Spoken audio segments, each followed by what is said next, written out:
Warning, incoming game over. Warning, incoming game over.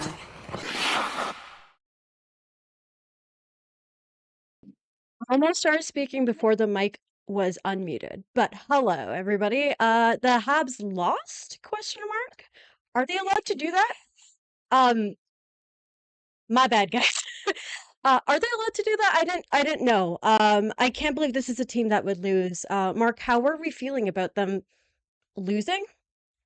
Yeah, weird, eh?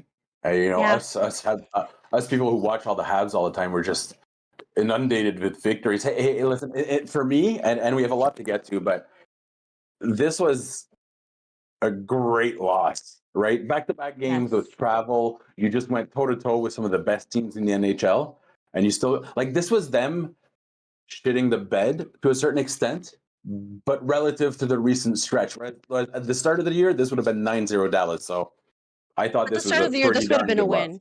At the start of this year, this would have been, oh, they got 1 point. What a world. Yeah, In fact, I think people exactly. might be at that point. People might have been mad because I think we all might have been in, oh, we should still be tanking mode. Yeah, It's funny how exactly. everything changes so quickly, eh? Yeah, Um, absolutely. but I'm not mad about it. Let's talk about the game. Well, first of all, let's talk. I wasn't on yesterday, obviously. It was you, and you were trying to put me out of a job by constantly I insisting that kept I I kept was. trying to steal your show, eh? If nobody was watching yesterday, thank God for you. You missed a bad one, but it was a good one. Okay, it was a bad but It was a good one, good and one. It was a good one. I kept trying to steal Kay's show today. I'm like, I'll see you tomorrow, and Kay the whole time is like, okay, that's cool, but you're not scheduled. So I bullied my way onto the show, but thank God tonight we have Kay as a host, so it won't go. I won't have a full 5-minute section of me trying to do sign language without knowing how to do sign language. Salut tout le monde. Hi, everybody in the chat. Let us know where you're from. Let us know if this is your first time or if it's your 50th time. Either way, we welcome absolutely everyone. We're happy to have you here. Yes. So this, well, first of all, because I wasn't there yesterday, just want to say I'm so glad that they didn't throw up all over themselves. The Capitals games were the iconic throw up all over themselves game, which if you're watching, I'm sure you know it was the iconic tweet by or tweet. Jesus Christ, I'm too online. Um, the iconic quote by Marty that was like, "Oh, they just threw up all over themselves. They were doing so good," Oh, is that which was the last Caps game. that's a That Saint Louis? I thought that was an Andrew quote about his no. kids. Oh, Well, okay. I mean, might as well be, eh? And it Um, wasn't the New Year's party or else because they don't forget they got the full New Year's off in in Vegas. Vegas, yeah, You never, but yeah. I mean that must have been great for everyone except for Slavkovsky and Hudson because I Apparently, mean, that's when they did the rookie dinner. oh, So I would have just double. sent them to Circus with $20 worth of singles and like go have fun, guys. Go play your race cars. But I'm sure you'll yeah, find a way. I'm sure you'll find a way. So yeah, I was really glad about yesterday's game, and Hmm? I because I have a chronic distrust of this team, I was expecting a disaster of a game today. Even though they have proven me wrong before, but old habits die hard. With it Yeah. being a back to back and everything like that, I wasn't expecting much. The first period, didn't love it. I'll admit that. Just from like a straight up, it just sleepy boys. I was like, did you guys get your naps in? But I think eventually by the end of it, they'd caught up with the Stars, which is a hell of a thing to say. I do want to talk a little bit about Monty, but I think we can talk about that a little later. Let's just go through the game. Mark, how did you feel about the game today? Well, first of all, we have Natalie. Natalie's here from Adelaide. Oh, Ooh, interesting. beautiful, beautiful. Yeah. Yeah, coastal town, which is pretty safe, right? Whenever it's Australia, you can say it's a coastal town. Yeah, I really just think that right now the Habs, like this would have been a 9-0 loss. So this is like a vibes loss, which kind of suits with how we've been feeling in the last little while. And I think everyone comes out of this knowing that this is, a result that was better than what was expected. The odds makers were giving it 2-1 for Dallas, right? And that's just a shootout. And Dallas is a very, very, very, very good team. If the Ooh. Habs could emulate Dallas going forward, I think that would be because I feel, and let me know what you think here, Kay. I feel like Dallas doesn't have like that big superstar. Montreal Hmm. doesn't have that superstar. Hmm. Lane Hudson couldn't get there, and Suzuki's good, but they both have Heiskanen's very good as well. So you have really good players. You Yeah, have a lot of yeah, drafted talent. You have a blue line that's mobile, young, and in construction still. So I feel like Dallas is that team you look. They're a few years ahead of the Habs, and it's kind of and I know for a fact that there was stress in the organization at one point. They're saying, "Hey, man, this slow rebuild thing isn't working out," but they calmed down. They didn't do the Detroit fast forward or the Buffaloing. And the Dallas Stars are a very, very good team and one to emulate. yeah, yeah. I would agree. Um, Kind of speaking of emulating, so I watch a lot of the Dallas Stars. I'm unfortunate enough to have to watch a You're lot of you're them. one of the few that does though. Very few people watch the Dallas Stars. I mean, because the Avs play them a lot, right? Like I have to standings watch them. Which is why today was a little harder for me than it would have been if I was just looking from a Habs perspective. Because I would have loved to, stop those 2 points, but it is what it is. And I think this team, honestly, if the Avs wanted better, they should have simply beat this team. Sorry, I'm still mad at them about that. I would have simply beaten this team. Um, but I think that's a really good point, Mark. I never thought about it that way. I don't think that like they have any like particularly, like they had Sagan in his like best parts, Was injured right now. Jamie Benn when he was good. Yeah. He stands. Jamie Benn stands tall every night. Yeah, yeah. Yep.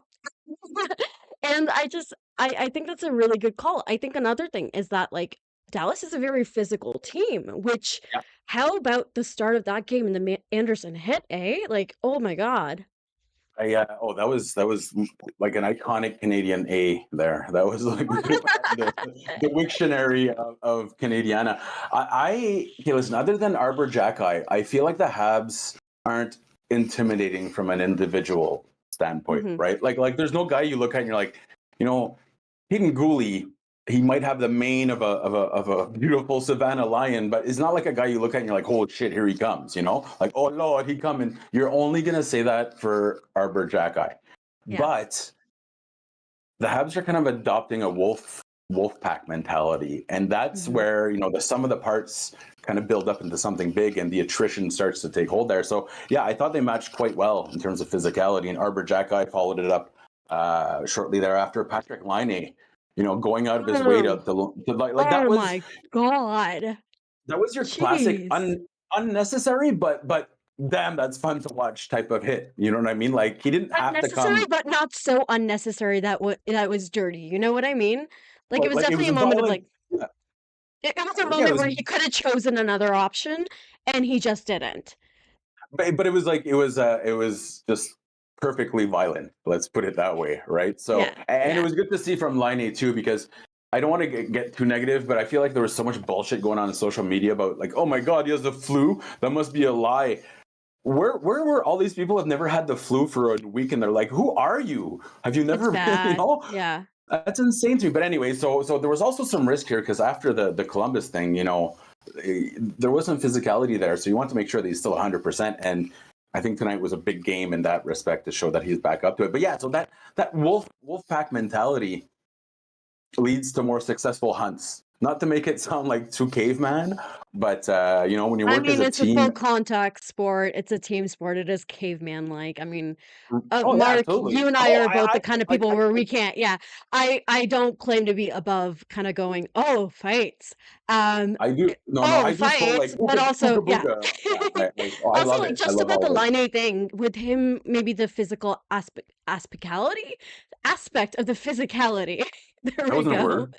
That wasn't a Got word. there. We got there. Um, I think it's also he initiated. You know what I mean? So that was good. Yeah. If he'd just been on the receiving end of that, that would have made me a little bit more concerned. But for him to feel comfortable enough to go all in, and frankly, I would have he rather taken the time to heal and fully like recover from the cough, the flu, The cough. because the cough, the That's cough, still like 1970s London there. Like, the yeah, plague. yes, we lost Timmy to the cough this winter. Yeah, yeah, oh yeah. Yeah, but it's just I'm especially because the team wasn't like obviously you're a better team with Patrick Laine in the lineup, Yeah, of course. but they weren't like struggling so bad that it was like, oh, Patty, you got to push through this. No, and even I'd say they were better 5-on-5 without Liney, which is to be expected, right? But tonight he was a difference maker. If we yeah, outrage. I was thinking consumption, but I like that's why it sounds like it of the cough, the consumption. Yeah. That's a good yeah. Just to get into our chat real quick, we have Gregory here. Debo who's saying Rupe is the number one center. Yeah. So is Suzuki. Heiskanen's a top 10 D man. Listen, I know we don't want to say it yet. Hudson, let's be perfectly honest, not too far behind there. Robertson's a 40 goal guy. Caulfield's about to be a 40 goal guy. So, like, I'm not trying to take anything away from Dallas. I still feel like they're several steps ahead, Yeah. but it's the same build to a certain extent, right? Like, there's talent throughout the lineup. So that's where I was And going with. we have a Demidov coming up, that's like. And they have a Dadnov, so we both have Ovs. It's Man, I can't believe that guy is so good against us. I feel like, is he good now, or is he just good against us? Evgeny Dadonov was actually good with the Habs. It just didn't fit with Martin St. Louis' system. That was the big issue there, and that happens. Like Josh Anderson didn't fit with St. Louis' system either, right? Now his role got changed, but Dadonov was perfectly fine with the Habs. And I remember even writing an article saying like someone's going to pick him up and be pretty happy with him. And people got shockingly, people got upset. But he's found a nice little situation with and it goes to speak. The usage is everything. Right? Like Carrier was having a bad year with Nashville before he showed up to Montreal. So look at Montreal and he stabilizes everything like he's freaking hockey's version of Gorilla Glue, right? So usage is very important. We always have to keep that in mind. Usage is important. And real quick, before we get into moving on a little further here, I just want to remind everyone that you're being already incredibly supportive to us by being here. We love it. We appreciate it. Make sure to follow Kay on Twitter. You can find all the information under in the comments. And if you want to go a step further, you can share, subscribe, tell your friends, tell your nana, call her, she worries about you. And also, we'd like to suggest that. Oh yeah, always calls the nana. And we suggest checking out Hyperdrive Hockey. So that is with our friends Daphne and. I'm gonna say Max this time, and I'm not gonna forget Kevin. Twice in a row now, I didn't forget Kevin. And it's every Tuesday and Friday, so it'll be coming back pretty soon. And it's everything about the hockey world. You can watch it on the Game Over Network on YouTube, or subscribe to the podcast on Apple, Spotify, Amazon, or any of the places you get your podcast. And back to you, Kay.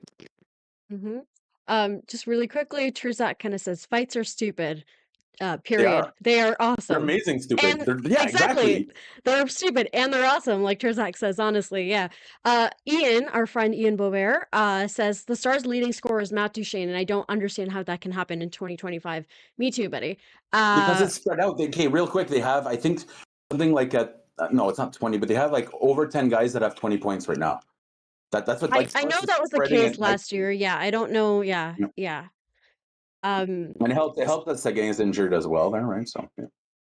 The reason why I am laughing, by the way, or that I started laughing was so I am experimenting with natural stat trick, just trying to play around, learn a little bit. Again, I don't know if Vaguely Sober's in the chat, but thank you to him for kind of encouraging me. I've always been a little resistant, not because I'm against the idea of stats. I think I'm just like, I feel a little dumb sometimes if I try to understand. And that just doesn't feel good. So I'm trying, But what does make me laugh is I went there and I looked at, sorted by Corsi 4 percentage, and the highest is, you'll learn me at 69. And I just want to say that. I just needed to. The sex numbers. It's a sex number. Yeah. No, and again, real quick, if ever you're made to feel stupid by some nerds like me, I apologize, because we tend to do that. We tend to act a little too arrogant when it comes to it. And that was one of our biggest mistakes when trying to bring numbers to the public, was how much we really like this.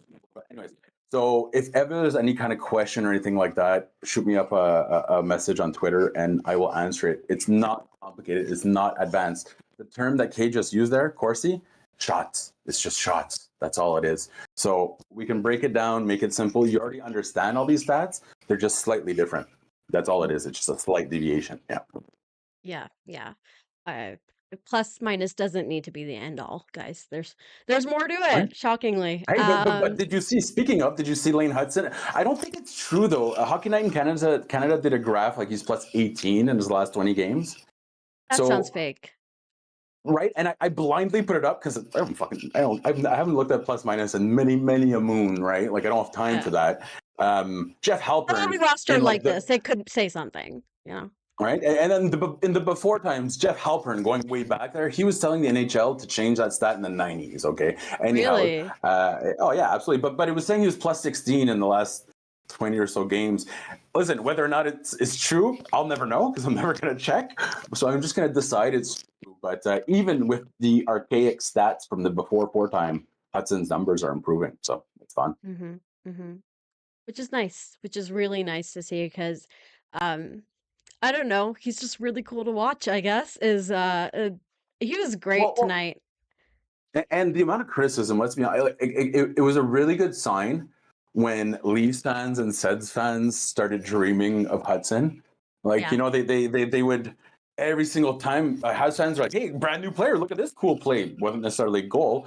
And then be like, oh, how dare you talk about a young player in your lineup? Like, grr, why isn't this about Yeah. me? Yeah. Now that was a great sign because the Habs haven't had a player like that have made other bases be preemptively jealous as they Mhm. were since like Lafleur, and I wasn't even around back then. So it was just the fact that he's adapted so quickly. To me, has been and we mentioned it. Well, I mentioned it yesterday. It's not that he adapted to the team; the team is adapting to him. Yes. And I know that sounds so freaking arrogant, but Perrier is the guy that pushed them over the edge. Hudson's that guy at the bottom that's like propping them up. They were right there because of him. See, to me, I would say, one thing I've noticed is that like and Marty said it before, is to kind of understand time and place. And I think Hudson's that's just been something that like time is that only time would teach him, I think. And it rocks that it didn't take that much time comparatively for him to be taught that like you don't need to like do you can, just because you can doesn't mean you should. You know what I mean? Well, and also, did you see some of the usage? Because at the beginning of the year, everyone's like, get Matheson's exile him on an ice flow, or like, how dare you stand in the way of the heir apparent? And like Saint Louis has been jamming this guy so full of ice time. I saw a stat right before I came on. Again, I didn't confirm it, but it was that he is the quickest guy to reach whatever it was, 300, 3,000, whatever Wow. minutes he was at in the history of the NHL since 1997, which is the last time I believe we actually had like data for everyone in a year. So he's reached it in something, 41 games, 42 games. I forget the exact minutes, but it's the fastest in the history of the NHL, essentially, like modern NHL. So it goes to speak to the trust level from Martin St. Louis that he's put into this rookie. Like, this is, if I had to explain it to someone for that never made it to here, let's say if I had a time machine, I'd have to go back. I'd explain to people what happened with Subban and Mikey Smokes there, Michel Therrien. This is the opposite. This is a coach that is like giving all the confidence in the world to a player who's already ultra confident. He's not fighting it. He's doing like Netherlands. He's not fighting the water. He's just letting the surge go. Whereas Mikey Smokes fought it every step of the way, right? So I think Martin St. Louis' confidence level in Hudson has been just, the catalyst to this emergence. Is such a, like, I'm not trying to take anything away from him, but we do have to give credit. No, right of away. course. He's the number one guy right out of the gate. That's insane. See, that's the thing, is like I think that's something that could have held this young group back. Yeah, sometimes it was like, oh, you're like not even your own kid. It's just like saying not even sink or swim. It's more just, this is what you have. This is what I'm giving you. You do what you need to do. We saw that happen a lot to Caden Gooley was out there with David Savard for a long little while. And when he wasn't, it was Mike Matheson, and that was on his wrong side. So you know what I mean? Like, he was put out there and he wasn't punished. We saw that with Jack Guy a lot too. When he'd do something that like other fans or like that might have made a guy like that who's like that. It's easy to take a third pairing defenseman and be like, oh, if you make a mistake, you're done.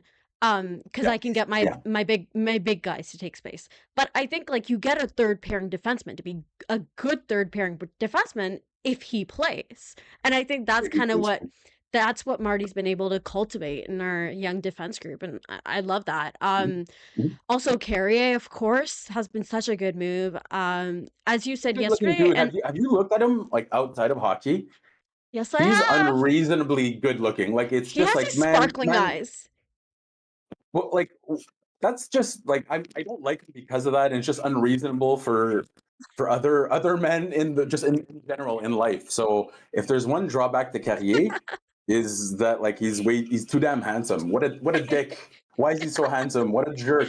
Think of the His rest of eyes us. sparkle. His eyes sparkle. It's really weird, no matter And what like he's lighting he's got in. that perfect haircut, and every mom in the world wants you to date him just because he looks like such a good young man. You know what I mean? Like, man, oh geez, what an Man, it's natural, unreasonably eh?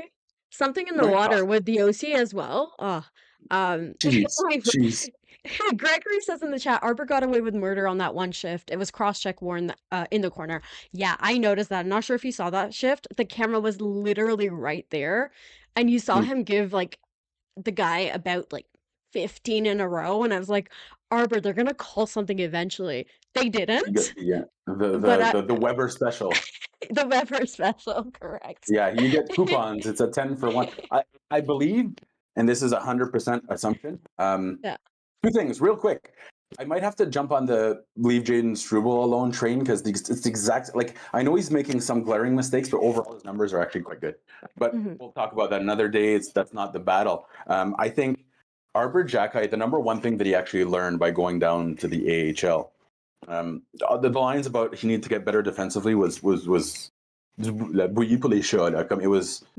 no sorry, it's one of my French terms again. That it's cat soup is actually the like direct translation or Interesting. soup for cats. But anyways, yeah, it was gutter cat soup, I guess. Yeah, it's a really weird one. But it was not accurate. He didn't have to work on his defense because Arbor Yeah. Jacki has always put together staunch defensive numbers. But the one thing that he really did have to do was take care of his discipline.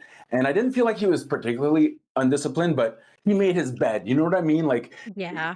when I would get suspended in high school for stuff I didn't do, I didn't fight too much because I was like, okay, like they missed I set these myself up four. for And that. Yeah. exactly, you Yeah. give and go. So I believe he recognized that, and he was kind of getting the rookie treatment there. So he kind of pulled back a little bit. And like tonight, if this was last year or at the beginning of the year, I think the refs are calling that right away. Yeah. But he's Yeah. kind of built a little bit more of a. Although, yeah, it should have been a penalty. Don't get me wrong, but I think Jack The Guy's done a refs pretty were a good job. little the refs were a little, hesitant tonight, I think. I feel like they're actually pretty Both good for the sides. Habs. Like I'm Really? thinking back to it. It was, yeah, I think the Habs probably got the better side of the Maybe. whole. I Yeah, the even Dallas if it's carried true, the I'm play. never Let's be gonna admit honest. it. Even if it's true, I'm not gonna admit it, Mark. So Yeah, it's well, I'm that asshole who always says like, yeah, you know what, the refs mostly do a good job, or no, that's not what I like to say. It's never attribute to malice what could be attributed to incompetence. That's my theory exactly. on and you know why I say it. It's not. The refs have a tough job. They have a really tough job. We're not going to get into that, but they're set up to fail by the NHL Yeah. tonight. I don't I think feel today like there was anything worth really like it, I'll they give it got to away him. with I'll a give few it to things him if there's something. in overtime, but I feel like Dallas held control of the play in the first and the second period by wide margin. And when you're trailing the play, which the Habs were, like they're the ones chasing the puck, you commit a lot more penalties, like almost assuredly. It's one of the truths in the NHL. So Yeah. Struble, I think, is really just a victim of circumstances, I think, more than anything. It's the perception. Like the plays look bad that he's screwing up, but it's barren. I It's a don't little bit even of think barrenness.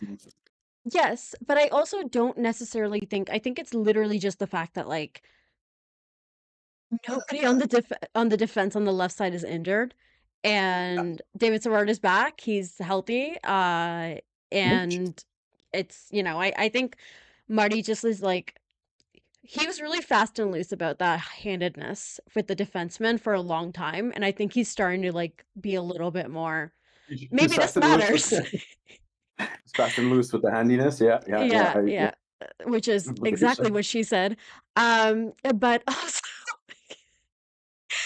what I was saying. The That's the thing thing is is with like, it's going to be hard for him to find his rhythm popping in and out, right? Like that's the other side of it too. We can't yeah, like yesterday with Pizzetta and Struben. It's like, well, yeah, man. It's kind of like when the tiger bit. What were the name of those two guys in Vegas there that had the tiger that had the show? the Tiger King.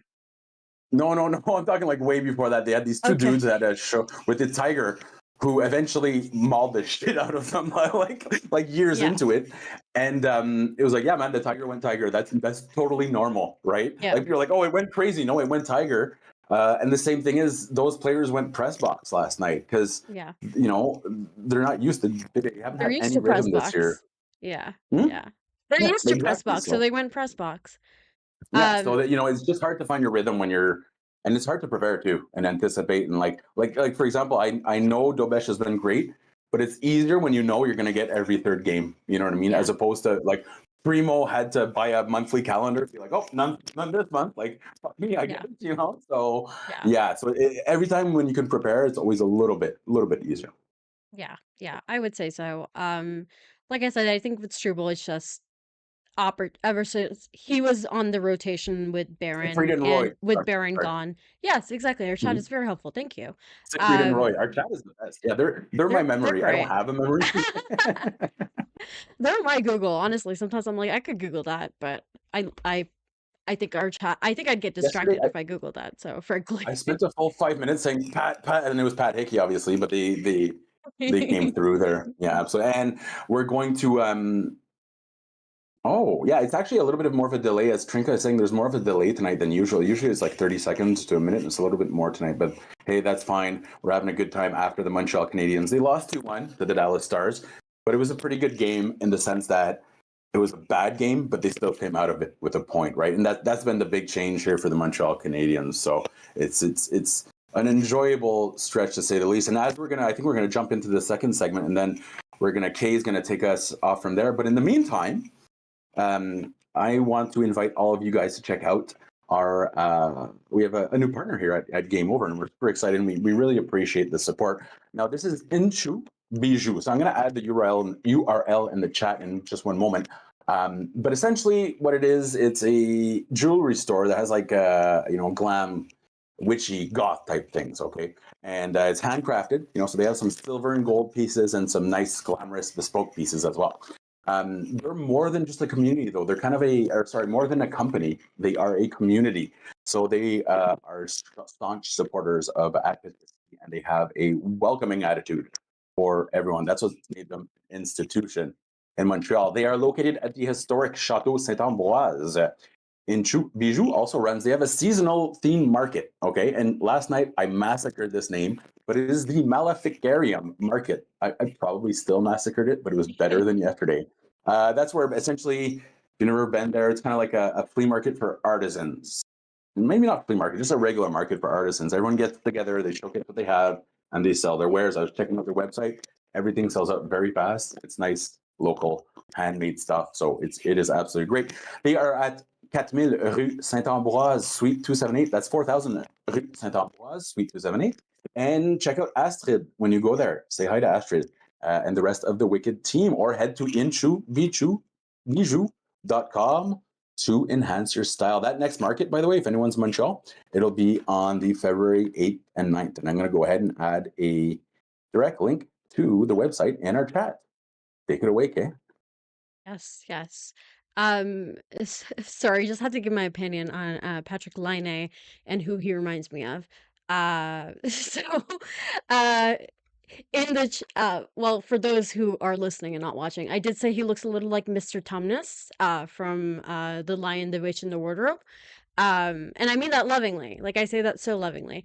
I don't know what any of that is. Is that what is It's that? it's Narnia. Do There's you not lions and witches and wardrobes and Narnia? Do you not remember we'll talk about this later, the Mike, Chronicles of Narnia. Mark. Yes, the song by Yes. Yes, yeah, of the course. Lonely Of Island. course. Yes. Yes, of Yes. course. So I today, Bernardo kind of steers us right into it, Wes with Anderson.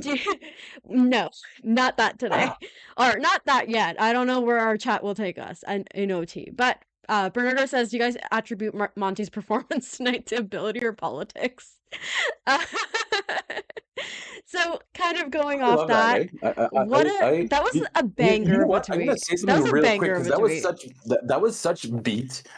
Oh wow, beats Bears and Battlestar Galactica. That was such bait. That tweet where Mr. Pissy Sink there, the guy that can't distinguish the difference between two, said it was a political statement to put Montembeault as the third string goalie, as if like people are like, are we going to go to the Four Nations tournament in Montreal? Like, no, screw it. It's just a made up tournament by the NHL.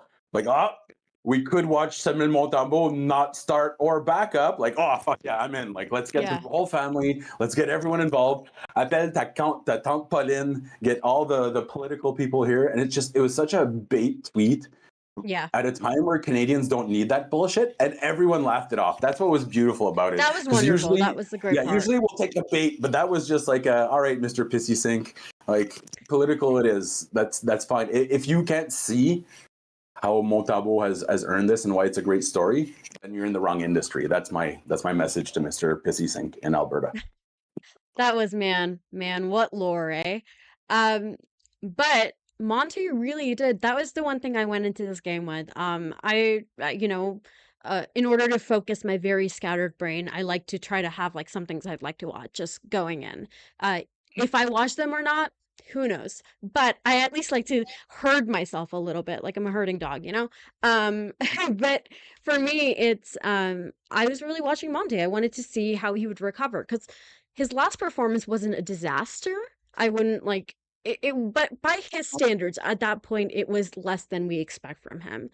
And with Dobesh playing the way he does, or he was, I was looking to see how Monty would bounce back. And what a game, eh? I think he really kept them in it in some points where they really did deserve to be. In period one, I'd say even in OT, he really kept them in it. Um, and at that point, they already had a point, so he could have been like, "Man, fuck it, I'm not gonna stretch out my hamstrings even more for this. Come on, guys." Right, and that's it's more impressive, much more impressive than. And I don't even shouldn't even talk about this, but Dobej's shootout win over Colorado, like this loss, Montembeault absolutely kept them in it, and it wasn't pretty, but it was good enough. And as someone who has heard that from every single ex-girlfriend, that's what you. I'll that's take fine. it. I'll take it, baby. You get through the year with stuff like that. You know what I mean? It was like it looked like he was swimming to a certain extent, but the Habs really got away from the second period. Was the only time during that game where I recognized the Habs from the stronger stretch, and I think even though we don't know Dallas enough because we don't get to watch it, like they're really, when you talk about Eastern bias, teams like Dallas really take it on the chin for that. Like Heiskanen, it takes people 5 years to be like, oh, Miro Heiskanen's pretty good. His first Remember shift, the list of his first shift involved, okay, so he took the puck, controlled entry, he generated a high danger chance. The puck got out. One of his teammates, Matheson, did all the way back. He got it back. The three guys did another controlled entry, took a shot, went back into his zone, passed the puck off, got off the ice. That was Miro Heiskanen's first shift in the NHL. And you see that and you're like, okay, this guy's going to be absolutely great. He's but all sick. this to say is that Dallas, I think, probably deserves to be mentioned with some of those top teams. Even Jason Robertson, he just started to, oh man, that shootout goal, but he just started to find his rhythm. So, just to put it back into context, I really feel like Dallas lacks respect around the league. So the fact that they ran the tables in the first and the third period doesn't surprise me that much. But it was nice to see, Montembeault get a chance to, because let me know what you think here, Kay. I feel like the second Montembeault slips up, and it's not like he's falling down. It's when you're walking on ice and you do the penguin, like, oh yeah. Okay. So we all penguin real quick, and we kind of and then people waiting for Montembeault to fall. It's really weird to me. I don't know why. Like shiny new toy syndrome. It's shiny new toy syndrome. It always is. Yeah, exactly. So, but anyways, fantastic game, and it's just good for his psyche because I feel like he is a guy that takes a lot of this criticism to heart, and even though he's made it to the point that he's going to be playing for Team Canada, deep down inside, the fact that he went through waivers, the fact that people constantly didn't believe in him, it's always going to be back of his mind. Now he can use that to reach great things, but it's a factor here. And him just seeing Dobesh, it's always a little competition is healthy, but feel like we really don't give enough respect to Simon Montembeault when something goes slightly wrong. Yeah, yeah. Gregory kind of earlier, I saw the comment. Gregory said the push from Dobesh will make Monty better. And I think I Yeah. agree with that. I think like not again, Monty was still good earlier. He was playing a lot and he was still good. Which, good for him.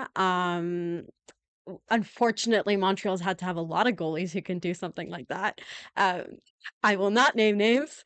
Um, but even then, I think like there's a certain amount of certainty when your job is like not on the line, but when you know that, hey, Marty is it? Come on, is Marty gonna go to Primo? No, like we know that that's not Never. a conversation that was happening. Remember So at for one point Monty to have there was a scene where they went to Primo after he hadn't played in like a month, and it was like it sounded like I could hear the Simon and Garfunkel playing in the background, like "Hello, darkness, my old friend." And he was just like, he and was yeah, kind of looking up to see if he'd be called in. oh god, no, he was in the like, okay, like I'm sitting here with my equipment in an arena for another 3 hours, and that's my job. That's he knew, yeah, yeah, we want to avoid that going forward. Yeah, yeah. And he's apparently doing well in the AHL right now, which good for him. Yeah, No matter what happens when he's up here, nobody can take away the fact that he's a very good AHL goalie. And that yeah, is still in the high, like very high kind of percentage of players or hockey players. We forget that like even these still AHL top one players are percent. like Yeah, yeah, absolutely could like wipe the floor with like just yeah, anybody, yeah. right? And let's be honest, like I think Kent Hughes kind of fumbled last year with the whole keeping three guys and then not realizing that he had to move on quicker. But the Habs fumbled this whole Primo thing, and it really didn't have to do with Kent Hughes. It was the prior management. Like what you can look it up. I wrote a story about it, but essentially this was anti-development by the Montreal Canadiens with Caden Primo. Like Marc Bergevin promised him, hey man, next year you're going to be backing up Carey Price if you leave college early. Like it's almost, I was going to say like evil, but that to a certain extent, convincing a kid to rush things and then you see it falters. That to me is like just the opposite of what you want to see from a club. So I get it that Primo didn't It's play just that well this another year, but moment. It's another moment there's where we always a really reason, right? There's see always a reason. Like that, yeah, we can always exactly. And trace it that's back. But I think that's another moment where we really see like kind of thinking about like the concept of a draft and like a very high elite hockey player not really getting to choose where they're going at all. You know what I mean? Like it's just another moment like when you think about like the complications of like the draft and the complications of like the rookies not really having a lot of autonomy and like it's just a bigger conversation that comes down to it. But it sucks for Primo. But you talked about the 3 goalie rotation, reminding me of a really funny tweet. I can't remember who it was from, but somebody said the Habs are the first team to go from a 3 goalie rotation to a 1 goalie rotation back when Monty was, which is I like that. hilarious. But now we have a 2 goalie rotation. That's really good. Monty, I think that like really it could have been anybody's game in the shootout. But like Jake Ottinger could have like tripped and Jake a goal could Ottinger's have a gone very in. good goalie too, right? In He's his a own very right, good he's goalie. Yeah, he looked that's the one locked thing that in. the Habs, like when you're hoping Dobesh makes it to that point, or maybe Fowler. Like Fowler, I think probably Fowler has the best odds to kind of match Ottinger, but that's the one thing I'd say right now. If I'd have to circle, like I'm not sure if the Habs have that drafted franchise Yeah, goalie there in their back pocket. And Ottinger, I mean that draft was just mind sick blowing. for And who them. am I Yeah, forgetting? Heiskanen, Ottinger, and who else? I'm forgetting. And for hints. I Robertson, think Jason. maybe Oh, was it Robertson. Rupe or was it Robert? It was Robertson. Let Eh? me. Okay. God damn. First liner, top defenseman, and a goalie. It's almost the equivalent of drafting Max Pacioretty, McDonough, and PK Subban in the same draft, Except for Yeah, they kept all their guys. almost the equivalent of that. Yeah. No, I think like with honestly some part of me, this is kind of a separate. We're not. Who cares? We're here. It's you and I. We could talk. Sorry, I just completely had a whole conversation with myself in my head. But I I do that think all the like time. Yeah. yeah, I think like I would rather gamble on a goalie and trying to find a goalie somewhere else. Uh, I think we've seen very well what can happen when you have a goalie and not much else, or like your goalie is your starting point. Hmm. Um, and I It's think not a that like position you want to spend a ton of assets on, right? Anymore. Like I like Carey Price here, but the Habs getting away from the Carey Price model is probably healthier for the modern salary cap landscape. yeah, I think every time I see a team like spend like big and commit long term to a goalie, I'm like, you're pretty much resigning yourself to the fact that like these last few years of this contract are going to be a hell for you. Like you are signing it knowing that in mind. And I think sometimes you just see a contract like that and you're like, okay, well this team is doing what they need to for right now and they'll worry about later when later happens, which when you're a Yeah, competitive team, I think sometimes it's just what you got to do. Like what are you yeah, saving yourself like the for? What are you Oilers saving should do assets that. for? Yeah, Yeah. exactly. The Oilers should do that. I thought of the worst, the most negative comparison there for signing a goalie, knowing it'll end but it's kind of like buying a dog, if I'm being perfectly honest. You know what I mean? You hope you get 10, 15 good Mark, years, right? Right? Mark. Exactly. Oh my God. It teaches you about loss. Okay, signing a goalie that long teaches you about loss. In this case, for the Habs, it was a loss of people's hair and hope, because they relied on him too much. But I just getting away from the savior goalie model is a blessing in disguise for the Habs. Because again, Mikey Smokes there, he rode. Yeah. First of all, Mikey Smokes is the only coach in the history of the NHL that I know of that had two different goalies in two different eras that won the Vizina and the Hart Trophy in the same year. You know what I mean? Like the Habs have had the longest history of a goalie just trying to bail them out. And yeah, that's a great story. Like Dryden did it a couple times, and Patrick Roy did it a couple times, and Jacques Plante did it a couple times. But it's not realistic anymore. It's not a realistic approach to the modern sports landscape. It's as simple as that. Yeah. Mark, I don't think I can't get over that. Guys, What? Marc Dumont just What did I do?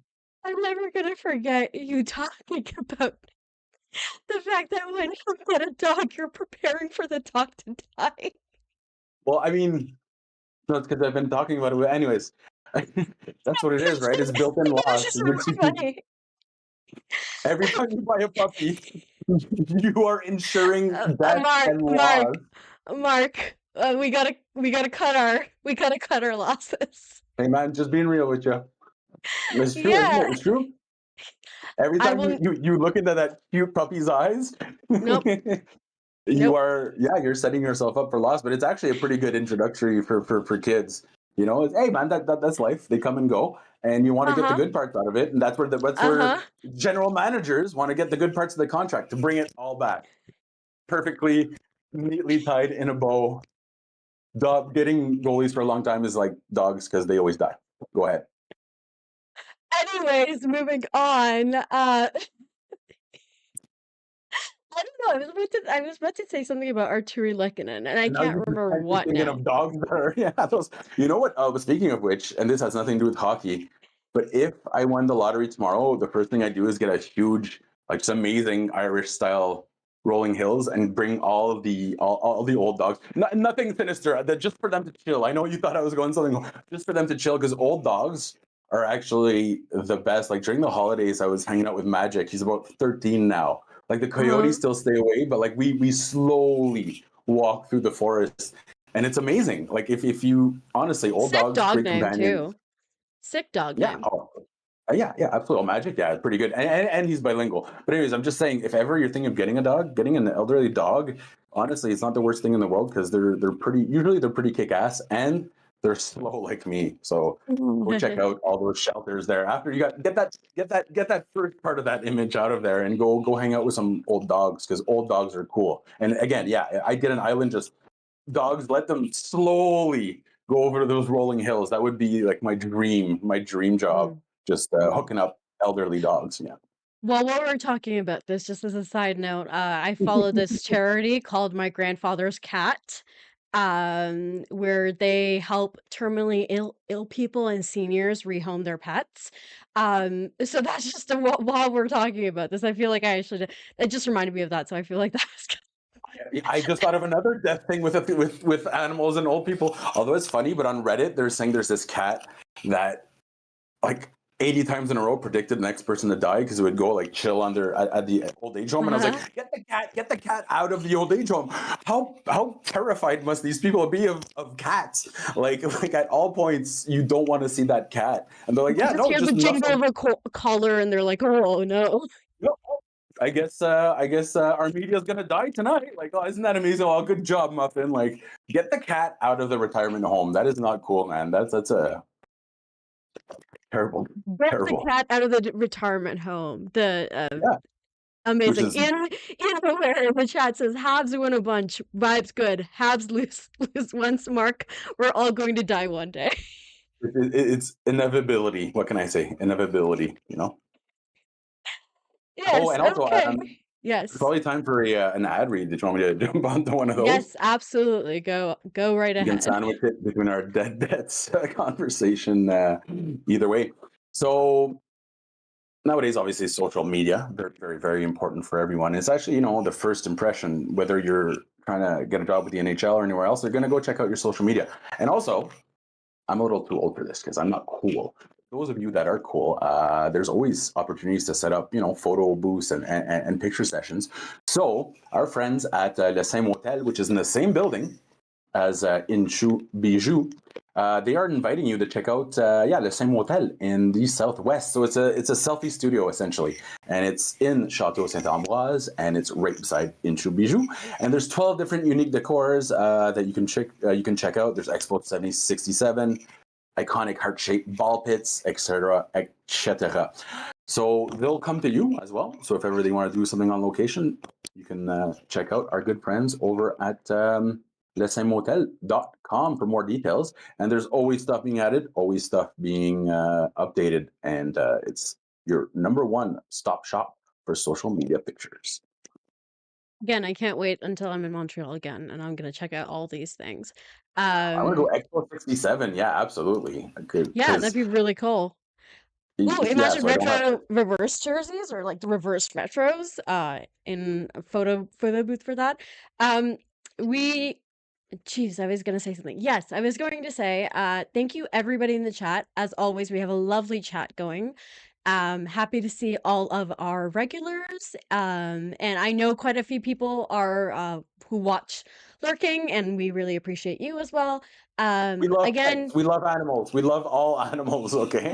We do love all animals. Yes, correct. And we would love it if you could like the video if you're really enjoying this conversation. And I'll get Mark to stop talking about this if you guys like the video. Otherwise, I'm holding you hostage. See, that's negotiating. She's getting wiser. Yeah, a day older and a day wiser right there. Absolutely. Okay, so about this game, right? Do you want to talk a little bit? I know. Yes. Yes. Sure. Yeah. Yep. Just a little bit about this game that I do want to just point out is we touched on it a little bit, but man, doesn't it rock to have Patrick Laine on our team?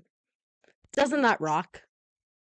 It's funny because I mean I even made a meme out of it, which I'm getting so what's funny, when they first came out, I hadn't a lot of English words I only read. I'm not saying right like and then I'll say them for the first time in English and people laugh at me like ha ha, like how you mispronounce it. Like, okay, I never actually heard it before, but I used to call them memes. Okay, so like way back in the day. So I made cute. That's actually really cute, Mark. I made a meme tonight, and it was the the video game style, like when things get serious, you look up. Although I wrote power play, like I there was a typo, but which makes it even better. Right? Yeah, it had to die though. I had to put it out of its misery once again. Oh no, we're going back to it. Anyways, all this to say is that everyone starts to pay attention when Patrick Laine is on the ice. But like I arrogantly, I wrote my tweet out before the play started. Like I had it ready to go. All I need to do was plug in the goal. Like, loaded, yeah. And I even this is even more arrogant, but I screwed up the order. But I also tagged. I had Hudson and Suzuki ready to go. I just had to switch them.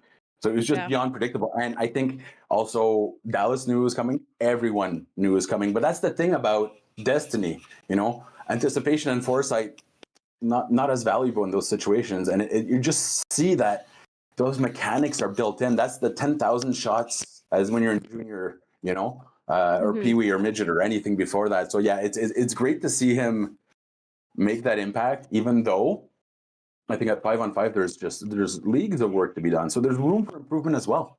You know, it's already 100%. making an impact, and there's time for it to get much better overall. So I'm just, especially from a guy who's taken all the right steps. And let's be honest, I was seeing some of the criticism in the last couple of days from Columbus. I'll be perfectly honest. The Werenski thing, I understood that. Listen, Yeah. that was a guy, he was pissed that his team was getting ripped apart. Sure. The Columbus fans that started to, it's only a handful, so I don't want to like say all the fans, but the ones that act like total idiots and they say, oh, look, he gave up on his team. What? They're saying like basically that he was faking having the flu. You are wastes of oxygen. You are the Yeah. ones that Yeah. are the problem. You're part of this toxic mentality and why people actually hide their mental health issues and don't seek help. So he's a beacon, a shining light beyond what he does on the ice, off the ice as well. And you know, it's even stupid for me to focus on the negative here because he's doing so much more positive. So while he was out, he teamed up with Paul Byron to go speak to young athletes That about was so cool. the Yeah. about mental health and anxiety, and so, and some people even dared to say, oh well, then he could have played. Listen.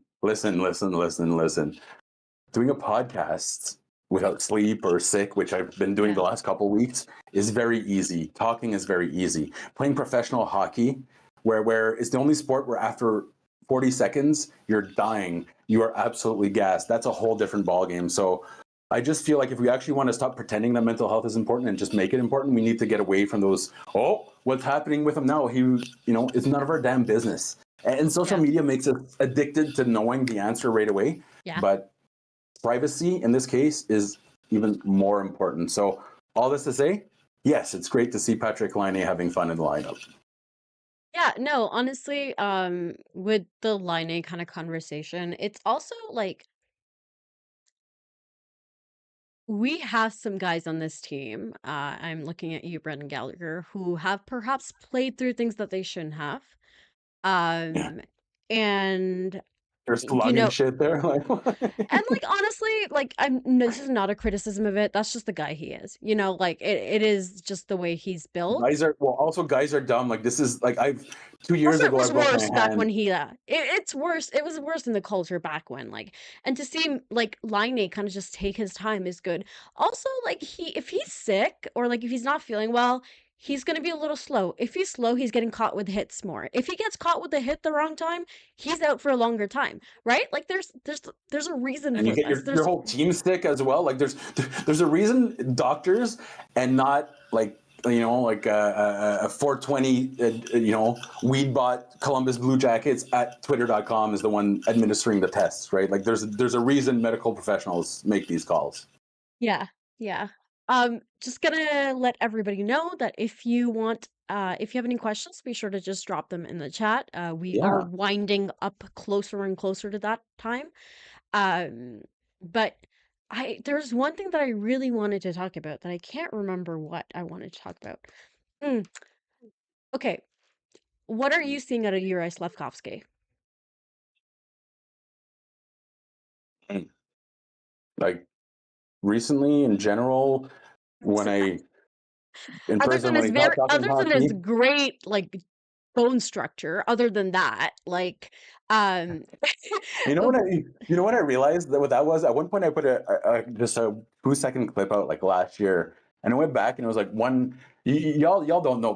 Twitter at first there'd be like 500 retweets and like 20 likes. Now it's 20 likes and 500 retweets. Anyways, this one had 1 retweet, 17 likes, and like 47 bookmarks. And I was like, the hell is? I thought it was Russian bots for sure, but I get it now. I get it. totally He's a clued in handsome on young it. man. Yeah, yeah. He's got that granite bone structure, which I hear women like. I've never thought it to be that important, if I'm being perfectly honest. So Honestly, yeah, myself, I've never cared before, like right, for right. that. I think he's a guy who, and I don't want to compare him to me, but just in terms of our personality, we kind of also both play the whole like I'm not affected by anything, and I'm so confident when you're doing the duck thing, calm on the above, but paddling like hell underneath, right? Yeah. So I think that even though he came in with the utmost confidence in the NHL, when things went wrong, he was squeezing his stick a little tighter. And even though he met with the media and he was saying the most confident thing, you could tell on the ice, the confidence wasn't there.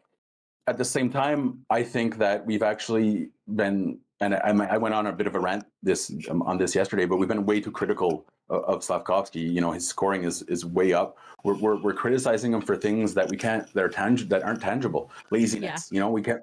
Like, who are you to say that he's lazy right now? Yeah. So I see the type of evolution that we expected originally. Like, this is actually unfolding according to plan. Now, I still think he should have been in the AHL in year one. Sorry, but you'll never be able to convince me otherwise. But to me, right now, Juraj Slafkovsky looks like the youngest player in the lineup when he had the puck on his stick, but he's gaining confidence. And we saw a lot more controlled entries. We saw him set up key goals recently. We're seeing him be part of the play or driving the play instead of being a secondary or tertiary part of the play. And, that's what you want to see from the young guy. So the confidence is back up and the plays are starting to get back up there. That's the way I would agree. I would agree. Yeah. I think even before, even with whatever he was saying about confidence, blah blah blah, you could see it on the ice. Right now I see a guy who is struggling, but isn't in doubt of it. Is he though? When he was, I think recently he's been doing very well. I think by his standards, let's be real, Mark, we were expecting, I think, as maybe from the outside, we were expecting a more, and I think this was our mistake. We expected a linear kind of a trajectory with Slav. Of course he's going to be better. It's just going to be smooth. He's going to be better because he was better at the end of last year. Overall too, right? There's expectations there. There's an expectation of that. But there were one or two games where I was like, you're right if you don't. And I think where the team is, Marty Saddam, et cetera, you have all these moments, but I don't see a guy who's now getting, I think he's playing so much better. I think he's really, the first line is clicking again. I think it took them a few games to get it going. I always felt, weirdly enough, that it was Slav and Suzuki would have the chemistry almost right away, and then obviously Nick and Cole have their chemistry right away, and then it would be a little bit of a middle spot where Cole and Slav, and I wonder if it's Nick's the medium guy in that lineup. I'm talking strictly height. Maybe he's the staircase there. He helps them. Nintendo 1998 ice hockey. Yeah, he's the medium. Yeah. Slavkovsky's the big, and then Caulfield's the skinny. Yeah, absolutely. We all speak Nintendo 90 or ice hockey 94. Yes, absolutely. Yes. Yeah. So I think the first line looks good. The second line is good. Alex Newhook is flying out there. So real quick, yes, and it's not amounting to much right now, but we're seeing him use his speed a lot more than he was. To get back to your point there, you actually nailed it on the head. It was always Suzuki and Slafkovsky, but the triangle wasn't quite working out with Caulfield and Slafkovsky. This year, Caulfield and Slafkovsky have actually built. I feel like they're actually taking huge steps in that. I remember I looked up his points recently, and I believe Caulfield assisted on more Slafkovsky scoring plays than Suzuki did, but by one. Because he's busy setting up Lane Hudson. Because Suzuki's busy setting up Lane Hudson, or Lane Hudson's busy setting him up. Yeah, you're in de cela aussi, but you're right, because I always thought that Kirby Dach. I had this this weird idea because the Habs did not have many options, but I thought, hey, at one point Suzuki and Caulfield, if you can't find a third guy there, you got to break it up. And I thought Caulfield would work really well with Dach because I couldn't see something with Slafkovsky, but those two, I believe, have built some pretty darn good chemistry this year. And Caulfield, part of it too, it's that confidence to go right back to it. You know what I mean? Last year when he went cold, he wasn't playing worse. He wasn't shooting less often, but a lot of that is confidence, and it's crazy what confidence can do when you're on the ice. Everything is easier. Everything's a joke, right? So we saw tonight with the controlled entries, Slafkovsky's doing that so much more often. And if he can bring that element of transition to the top line, which gives a little more freedom, flexibility to Nick Suzuki, that's great right there. And then you think Cole Caulfield's the oldest guy in that line, right? At 24? Or is it Suzuki? Can't be true. It has to be Nick. Either one. Is he what? Nick Suzuki's 24 now, or is he 25 now? He's 25. He's 25 now. The elder statesman of that line is Nick Suzuki. Yeah. Right? Nick is 25, Cole is 24. Yeah. Old Nick Methuselah Suzuki out there at he grows old wet. Yeah, exactly. So it's just it's encouraging in that regard because you can see a line that theoretically could grow together for another 10 years, right? Also, I forgot to get my two important mentions in, which I always make sure to get in, because I talked about him before we went online, and I forgot that I hadn't done it on camera. So, Jake Evans, man, it's so funny Oh, seeing him like shoot and like the puck not automatically go in, and him being like, "What the fuck is wrong with this?" it wasn't even the same area code there. Yeah, I think on the bench you just saw him see like that was bad. Yeah, that was one of those I missed. you I feel literally, I bad. think Yeah, his words like were, I missed. yeah, Um, yeah, yeah. Like the it Zoidberg, like you were bad and you should feel bad. You know, yeah, it was one of those It's plays there. Yeah, also really funny to see him out there for overtime. Like, I get it. I absolutely get it. Great woke decision. up a But nice for play in the it's defensive just zone. Yeah, funny. It's just funny imagining it, like thinking about Jake Evans out there. Also yeah. want to get my goalie mention out there. I know he was there for that goal against. But I think he was really active offensively, at the kind of the other end. Also, Caden Gooley, please stop putting so much hair gel in your hair. You have great hair. Uh, it just it's a bit of an overdue, like we can go a little we can be a little less, Like, heavy-handed. what you should do is you should put a toque on and walk to the grocery store and then have a hoodie on all night and then come online and then yeah, there you go. That's what you should do, Kate. This is Honestly, how us beautiful men do it. Is that we just kind of there you go, he bud. has beautiful hair. He has gorgeous hair. Let's just not It's a I don't mane. understand It's why not hair. It's a mane. It's a I lining don't mane. understand why young guys do this, where they'll like stick like a bottle of gel in their hair. You Um, don't know. You don't know the 90s. We had something called dippity doo. And it's oh, exactly what it sounds like. It was like one ah, molecule away from being solid plastic. And we oh, would just dip our hair. And then, okay, hold on. I can probably redo it because I ended up. Okay, so what we do, I'm lucky because I can pretty much do whatever I want. And our hair was like spike worse than this though. I Yeah, yeah. It love was that. like Oh, I know exactly what yeah, you're talking about. yeah. Ooh, Like what we a were, look. and then we actually most of us got our tips frosted. It was, and Nice. then, and all of this was coming out of the Kurt Cobain era. The Kurt Cobain era is we all had our hair going down like oh my god, we were so ugly and stupid looking. It was insane. But anyways, yeah. So we would go through gallons of dippity doo in the '90s. I'm Love just telling that. you, it got so much better. Like if you want to make it, go look at Carey Price's picture with Tri City. We had the tip frosted gel. Oh, Like if a deer would jump through your car and it wasn't dead yet, and if it landed on your head, it would impale itself. That's how like this stuff is what we would put on spaceships to send them to the space station. I'm telling you, the yeah. hair products in the '90s are all my friends are bald. All my friends are bald. Like it's I'm just actually it's gonna all point of out, Mark, you have great hair. Like, I I don't know how old I, you are, but you have great hair. I mean, I gotta have something, right? Like you gotta give me something in life there, right? You know what I mean? So we were just talking before we went in about the 8 head. I did get told though recently by hold on, I'm gonna put it right back really nicely. I got told recently, why don't you put some GD stuff in your hair and not look like such an idiot? So because of that loving suggestion that I got, I will try to. I don't have hair crap right now, but I'm gonna go get some. Yeah, and I'm gonna Honestly, I like what glue you it on have just like going with Katie that, glue. like, start. I like what you have going at the front with the little, like, hair little piece. I That's like from it. the 50s. I like the This was swoop. the I like 50s. the little swoop coming in. I think you got something, Now Mark. I'm going You back got to the troll hair. not me bringing up awful hair and Mark leaning into it.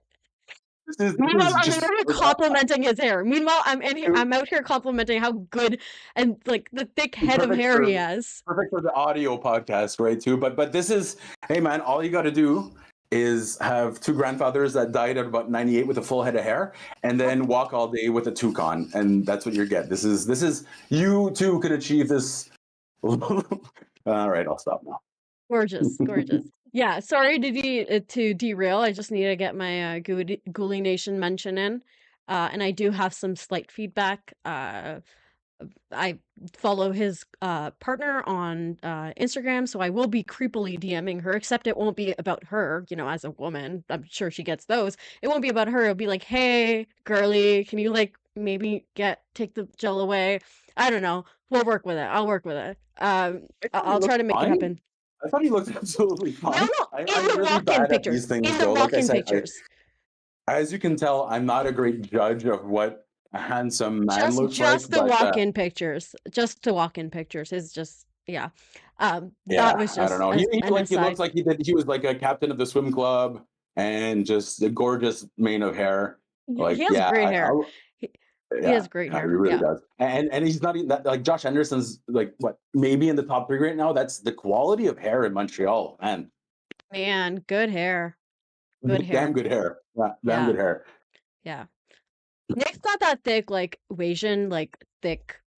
Nick's all business. Nick Yeah, Suzuki's all business all day long, that's and not I swear he gets a thick, you know? haircut It's like every third thick. day. It's like neat. He wakes up and he's like, "Oh, that's an eighth of an inch."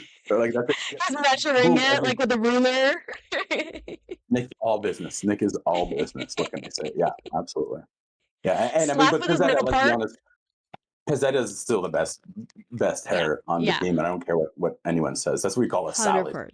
100%. Absolutely. Yeah. So someone take away the comb for Slav on picture day because he liked to comb it straight up in the front, complete Oh, middle yeah, part. Yeah, I wish he wouldn't do that. He great hair too, though. Do these guys not have great hair? Man, what's going on Great hair. here? Mark, great hair is just for some reason on picture day that man does something with his head and a comb, and I'm like, what are you doing? You have great hair. He has never owned it. I don't think I'm sure I owned a comb at some point, but we're almost 35 years without a comb. But I will say this. This is gonna be. I was gonna try to actually do a transition here real quick to get back to the chat. So because I know you want to close up the show in a few moments, but I don't have a good transition here whatsoever. But we do have a message from Trizak in our chat, who one of our fantastic. So everyone in the chat, thank you so much. Claire is here as per usual. Last night I meant to say bye, Claire, but did you notice I actually like froze up and I just went super. You just I was like bye. My brain couldn't. You could tell. Like I got some good sleep last night, but the show yesterday I was forgetting. You went through Anyways, the motions, but you didn't say the words. yeah, I was just like, bye. Like, we're like, okay, buddy. Anyways, our chat was great tonight, as per usual. And Trizak mentioning, did we see Marie-Philippe Poulin's Superwoman goal? Yeah, man. That Marie-Philippe Poulin. And first of all, the Victoire are now first in the PWHL. I have to double check on that, but they were with that win over the Scepters the other night. And if you haven't had a chance, watch PWHL. It's first of all, every single person who goes into it with the wrong impressions, with like the stereotypes, like, wow, this is really physical. Absolutely, it's incredibly physical. Wow, these broads are good at hockey. That's number 2, and I didn't want to mention that, but yeah, they'll be like, holy shit, they're not like, they're not tripping on themselves all the time. Yeah, they're the first in league. These professional athletes are decent athletes. You know what I mean? Yeah, you get that every time, but once you get past that, you realize it is really darn good hockey, and you see plays like Marie-Philippe Poulin yesterday. First of all, she like deked 4 players and got in high danger zone area, and then she went off, and there was contact. But because she's stronger than everyone, the other person like bounced off of her, and turned around, and the puck's coming, but she's flying backwards. The puck comes right behind her or towards her, but her momentum is going backwards. So she's flying backwards, but she still snipes it top corner, top header. Beautiful game-winning goal in Vancouver. It was the showcase game. Yeah. So it was an unofficial holiday in Vancouver because all these girls and women too that want to go get inspired, and they obviously Marie-Philippe Poulin, beyond her. There's the Grant Mentis also scored a beautiful goal. She set up another one. For them to go actually see these people and cheer them on and have that Marie-Philippe Poulin goal, everything was just perfect. Sick. And that's kind of that's what the PWHL has been so far. It's been perfect. Yeah. It's just been just everything's been positive, and I'm so happy because we really missed a lot of good hockey from some of the top athletes in our country. So it's just great that Marie-Philippe Poulin has a platform because she more than deserves it. She more than deserves it. Mm-hmm. I'm not going to kind of talk about where I heard it, but I did hear that a certain former Colorado Avalanche who has a sister who played pro, who is a women's hockey player, very good one. Apparently, he's like kind of asked about it, like, oh, what's she gonna do next? And he was like, she'd love to, but she doesn't know. Like, there's no options. Yeah, and Abby Newhook's brother is pretty good. Yeah, he's pretty good. Yeah, he's all right. He's all right. So that's also, the other thing is having something to look forward to, right? You're absolutely right, and even just the steps that have been taken recently. Caroline Ouellette, who she should be in the Hockey Hall of Fame as a builder, not just a player, as a builder. But within Yes. her career, her playing span, she started a tournament for girls because there was nowhere to go, right? Like you ended hockey, and then even if they're playing the CWHL, they had full-time jobs or accountants and police. Anyways, so she started a camp, and by the time she was retiring, after winning 75 gold medals in a row, some of the girls at her first camp were playing alongside her.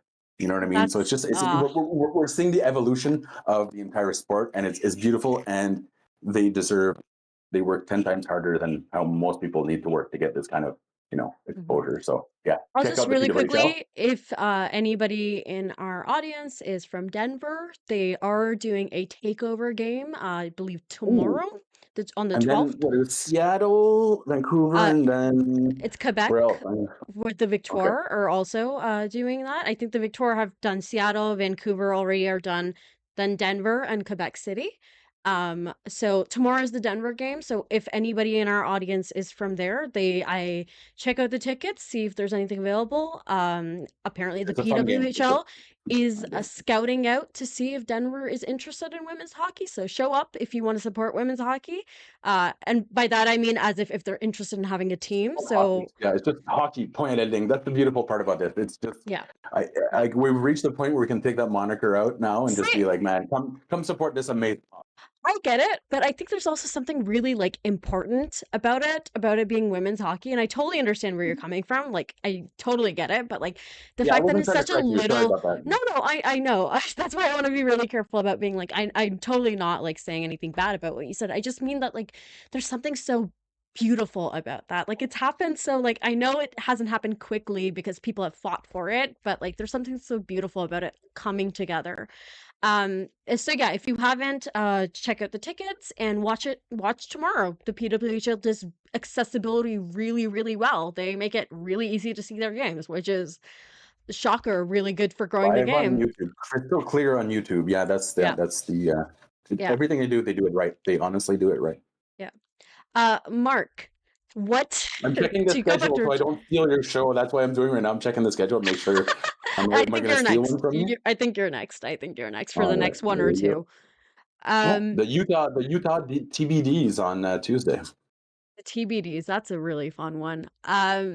To kind of go back to our chat a little bit, Trizak asks you, Mark, what dying animal does Anderson remind you of? That's a good question. I'd say probably it depends if you're snaring. I would say probably like a mink, just because it's that beautiful flow to him. Just that majestic fur. So yeah, I'd say mink probably would be the dead animal that I would compare to Josh Anderson. Yeah. And I'm legit. Like I thought about that one. I will answer this because I'm also a hunter. Yeah. A partial gatherer as well. So I do some gathering with my huntings. But if you want to cross-reference dead animals with hockey players, I'm the guy. You're putting the that guy. on my resume. Yeah, exactly.